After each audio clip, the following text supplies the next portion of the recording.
Bank account বন্ধ করা সংক্রান্ত মামলায় আইনি স্বস্তি পেলেন তৃণমূল সাংসদ অভিষেক বন্দ্যোপাধ্যায়। তার অ্যাকাউন্টটি ফের সক্রিয় করার পাশাপাশি ক্রেডিট ও ডেবিট কার্ড সচল করে দেওয়া হয়েছে বলে কলকাতা হাইকোর্টে জানালো ব্যাংক কর্তৃপক্ষ।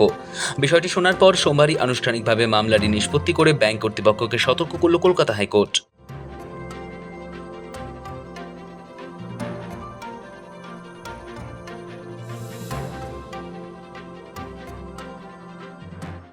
মামলার শুনানিতে ব্যাংক কর্তৃপক্ষের ভূমিকা ও পদক্ষেপ নিয়ে প্রশ্ন তোলেন অভিষেকের আইনজীবী অয়ন ভট্টাচার্য।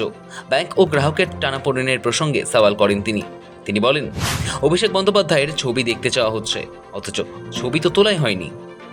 জবাবে ব্যাংকের প্রতিনিধি আদালতে জানান, গ্রাহককে কখনোই সশরীরে ব্যাংকে উপস্থিত হতে বলা হয়নি।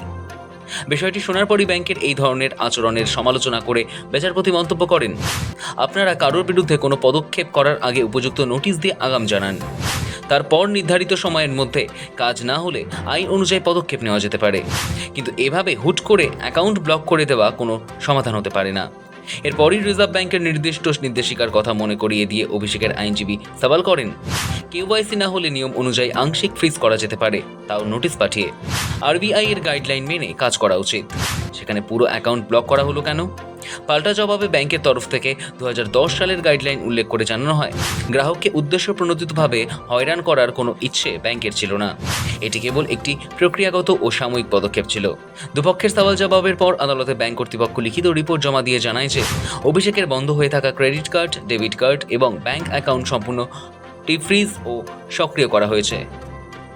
জমা পড়া রিপোর্ট পর্যালোচনার পর কলকাতা হাইকোর্টের তরফে নির্দেশ দেওয়া হয়, যেহেতু ব্যাংক পরিষেবা সচল হয়ে গিয়েছে, তাই এই মুহূর্তে নতুন করে কোনো নির্দেশের প্রয়োজনীয়তা নেই।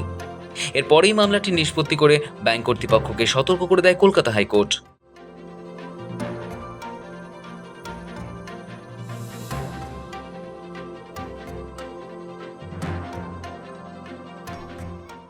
চোখের চিকিৎসার জন্য আমেরিকা যেতে চান তৃণমূল সাংসদ অভিষেক বন্দ্যোপাধ্যায়, কিন্তু তার বিরুদ্ধে রাজ্যে বেশ কিছু মামলা থাকায় আদালতের নির্দেশ ছাড়া দেশ ছাড়তে পারবেন না।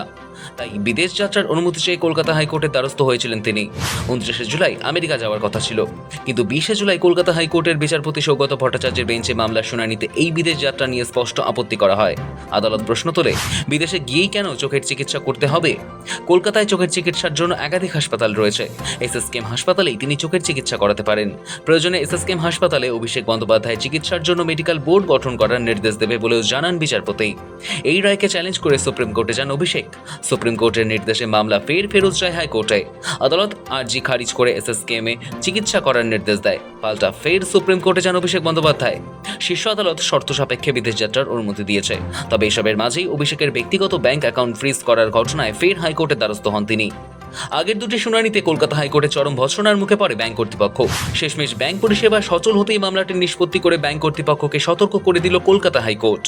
সৌভিক চ্যানেলের রিপোর্ট, সময় কলকাতা।